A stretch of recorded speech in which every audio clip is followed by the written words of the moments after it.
Welcome to another edition of the KTTH Roundtable, where Bryan Suits and we talk about stories around a literal round table. What do you got? You get to go first today. People are wondering, what's the pipeline for these punks that block CTAC? It's the same pipeline that produces a teacher out of South High School who's teaching kids that any deprivation in the face of resistance, in the name of resistance, is okay, and now he's suspended.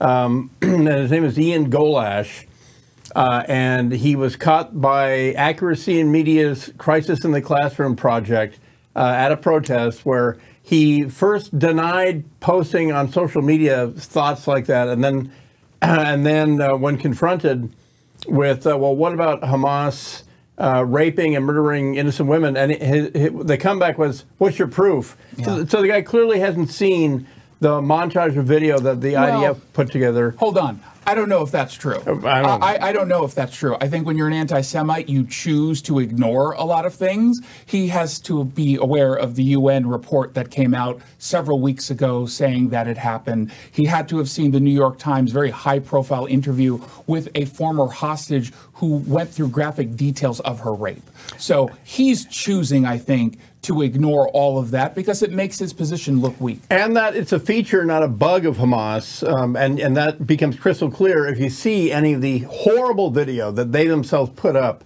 on that. And this guy was teaching Seattle public school kids at South High School, International High School, and now he's the victim. So he kind of got what he wanted. And the pipeline comes from Qatar.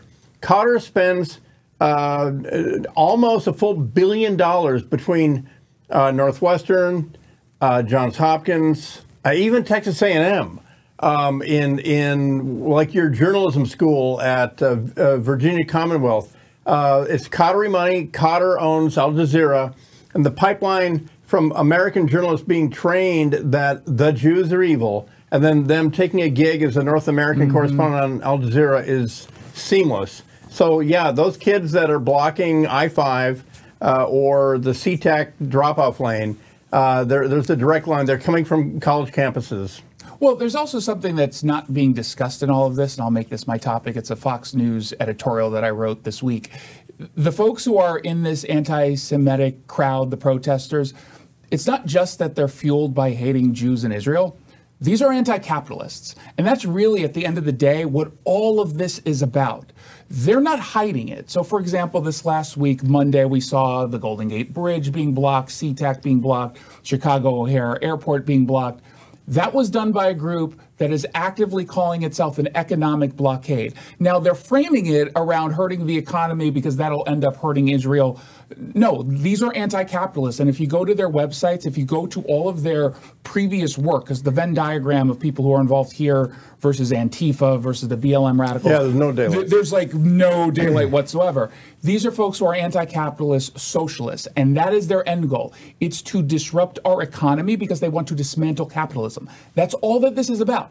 Yeah, they hate Israel. They hate Jews.